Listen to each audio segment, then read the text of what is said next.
Grand mass കിച്ചണിലേക്ക് ഏവർക്കും സ്വാഗതം. ഇന്ന് നമുക്ക് ഒരു റൈസ് പുഡിംഗ് തയ്യാറാക്കാം.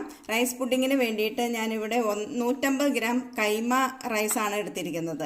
കൈമ റൈസ് അല്ലെങ്കിൽ ബസുമതിയുടെ അരി നീളം കൂടിയതായാലും കുഴപ്പമില്ല. പിന്നെ ഒരു പിഞ്ച് കുങ്കുമപ്പൂവാണിത്, അത്രയും വേണം. ഇതിന് റൈസിന് ഒരു കളർ കിട്ടുന്നതിന് വേണ്ടിയിട്ട് കുങ്കുമപ്പൂ എടുത്തിരിക്കുന്നത്, വളരെ കുറച്ച് മതി. പിന്നെ കുറച്ച് കാഷ്നട്ട് വേണം, ബദാമും വേണം. മധുരത്തിനായിട്ട് അമൂലിൻ്റെ മിഠായി മേറ്റാണ് എടുത്തിരിക്കുന്നത്, അല്ലെങ്കിൽ മിൽക്ക് മെയ്ഡ് ചേർത്താലും മതി. ഇത് റോസ് വാട്ടറാണ്. പിന്നെ 1/2 ലിറ്റർ പാല് വേണം. കുറച്ച് പഞ്ചസാര, 1 ടീസ്പൂൺ പഞ്ചസാരയും എടുത്ത് വച്ചിട്ടുണ്ട്. ആദ്യം നമുക്ക് ഈ അരിയെ ഒന്ന് കഴുകി എടുത്തിട്ട് മിക്സിയിലിട്ട് ചെറുതായിട്ടൊന്ന് നുറുക്കിയെടുക്കണം.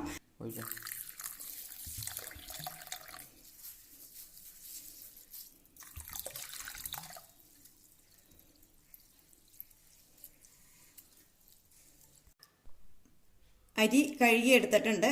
ഇനി ഇതിനെ നമുക്ക് ഒരു മിക്സിയുടെ ജാറിലേക്ക് ഇട്ടിട്ട് ഒന്ന് നുറുക്കിയെടുക്കാം.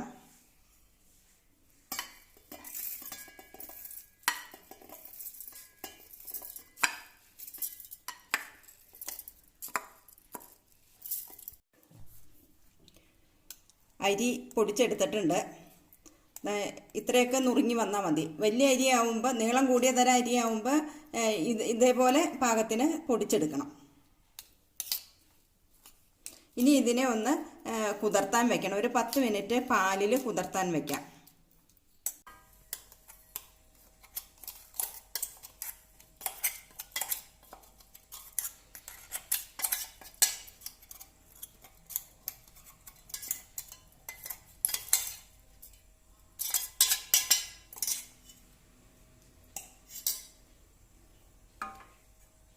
ഇതിലേക്ക് നമുക്ക് കുറച്ച് പാൽ ഒഴിച്ചു കൊടുക്കാം.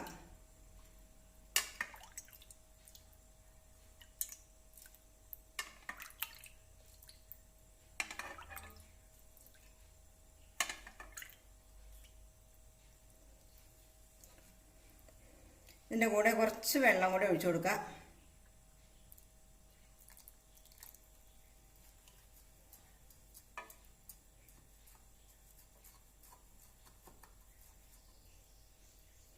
ഒരു 10 മിനിറ്റ് കുതിർത്താൻ മാറ്റി വയ്ക്കാം. ഇതൊന്ന് മൂടി വെച്ചേക്കാം. 10 മിനിറ്റ് ഇരുന്ന് കുതിർന്ന് വരട്ടെ. ആ സമയം കൊണ്ട് നമുക്ക് പാലൊന്ന് തിളപ്പിച്ചെടുക്കാം. പിന്നെ കാഷ്നട്ടും ബദാമും ഒക്കെ ഒന്ന് നുറുക്കിയെടുക്കണം.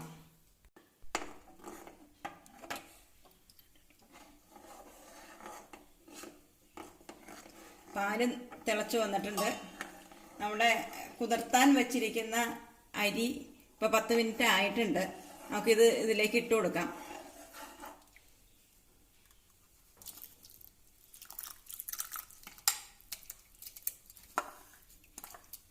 അരി ഇട്ട് കഴിഞ്ഞാൽ പിന്നെ ഇത് നന്നായിട്ട് ഇളക്കി കൊടുത്തുകൊണ്ടിരിക്കണം. നമ്മളടുത്തുനിന്നൊന്നും മാറി പോവുകയൊന്നും ചെയ്യരുത്. നന്നായിട്ട് ഇളക്കി കൊടുത്തുകൊണ്ടിരിക്കുക.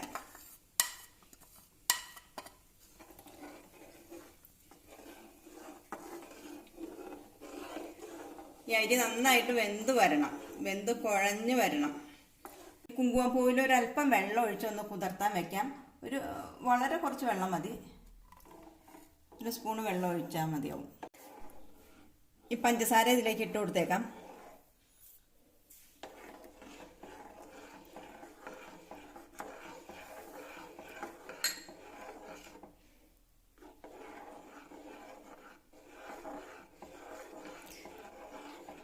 ഹൈ ഫ്ലെയിമിൽ വെച്ച് പെട്ടെന്ന് അങ്ങ് കുറുക്കിയെടുക്കരുത്. ഇത് ലോ ഫ്ലെയിമിൽ ഇരുന്ന് പതുക്കെ വേണം കുറുക്കി എടുക്കാനായിട്ട്.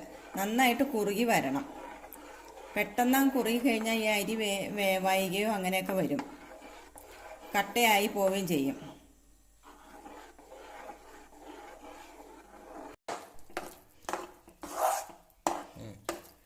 നമ്മുടെ അരി നല്ലോണം കുറുകി വന്നിട്ടുണ്ട്.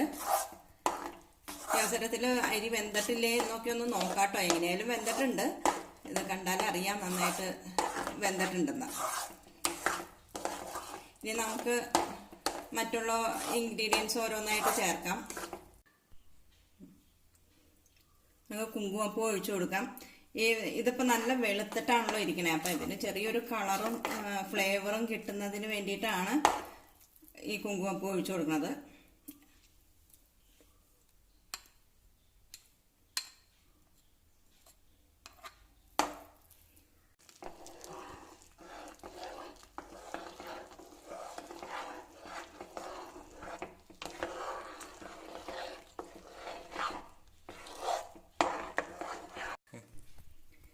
ഇനി നമുക്ക് മിൽക്ക് മെയ്ഡ് ഒഴിച്ചു കൊടുക്കാം. മിൽക്ക് മെയ്ഡ് അല്ല, മിഠായി മേറ്റ്.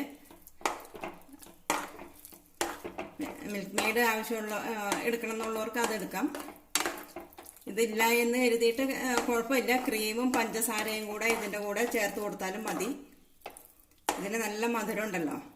ഇതൊരു 100 ഗ്രാം ഉണ്ട്. 200 ഗ്രാമിൻ്റെ ടിന്നാണിത്. അതിൽ പകുതി ഉണ്ട്.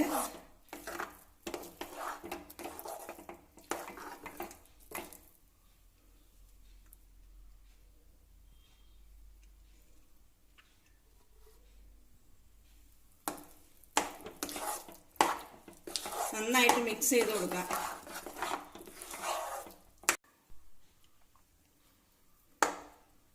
ഇനി നമുക്ക് കാഷ്യൂം ബദാമും കൂടെ ഇട്ട് കൊടുക്കാം.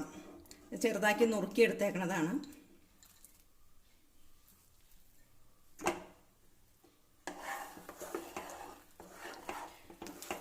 അല്പം കൂടെ ഒന്ന് കുറുകി വരണം, വെള്ളം ഒന്ന് വലിഞ്ഞു വരണം.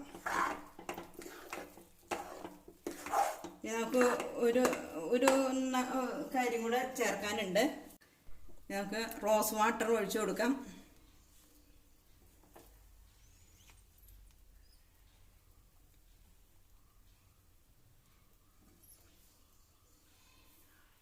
ഒരു 4 തുള്ളി റോസ് വാട്ടറാണ് ഞാൻ ഇതിൽ ഒഴിച്ചേക്കണത്. നിങ്ങൾക്ക് വേണമെങ്കിൽ 1 സ്പൂൺ വരെ ഒഴിച്ചു കൊടുക്കാം. നന്നായിട്ടൊന്ന് മിക്സ് ചെയ്യുക. ഇനി നമുക്ക് അടുപ്പത്തുനിന്ന് വാങ്ങി വയ്ക്കുകയും ചെയ്യാം. ഏത് പാത്രത്തിലാണോ സെറ്റ് ചെയ്യാൻ വെക്കേണ്ടത് ആ പാത്രത്തിലേക്ക് മാറ്റാം. ഫ്ലെയിം ഓഫ് ആക്കുകയാണ്.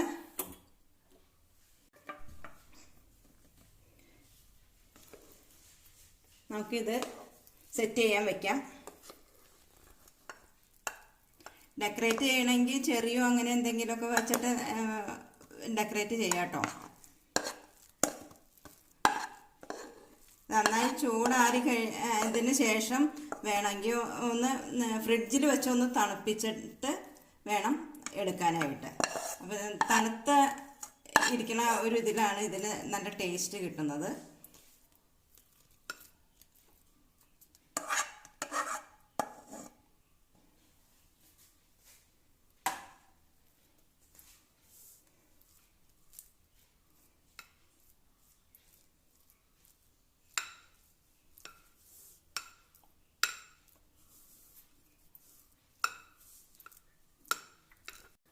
ഇനി ഇതിനെ ഒന്ന് തണുത്തതിന് ശേഷം വേണം ഫ്രിഡ്ജിൽ വെച്ചൊന്ന് സെറ്റാവാൻ വെക്കാൻ വേണ്ടിയിട്ട്. ഇത്രയും നല്ല ചൂടിനെ ഫ്രിഡ്ജിൽ വെച്ച് കഴിഞ്ഞാൽ പറ്റില്ലല്ലോ. അതുകൊണ്ട് ചെറുതായിട്ടൊന്ന് തണുത്തതിന് ശേഷം വേണം ഫ്രിഡ്ജിലേക്ക് എടുത്തു വയ്ക്കാൻ. നമ്മുടെ റൈസ് പുഡിംഗ് ഇവിടെ റെഡിയായി കഴിഞ്ഞിട്ടുണ്ട്. ഇത് 1 മണിക്കൂർ സമയം ഫ്രിഡ്ജിൽ വെച്ച് ഒന്ന് തണുപ്പിച്ചിട്ടുണ്ട്. ഇനി ഇത് സെർവ് ചെയ്യാവുന്നതാണ്. ഈ വീഡിയോ നിങ്ങൾക്ക് ഇഷ്ടപ്പെട്ടെങ്കിൽ ഷെയർ ചെയ്യുക. മറ്റൊരു വീഡിയോയുമായി നമുക്ക് വീണ്ടും കാണാം.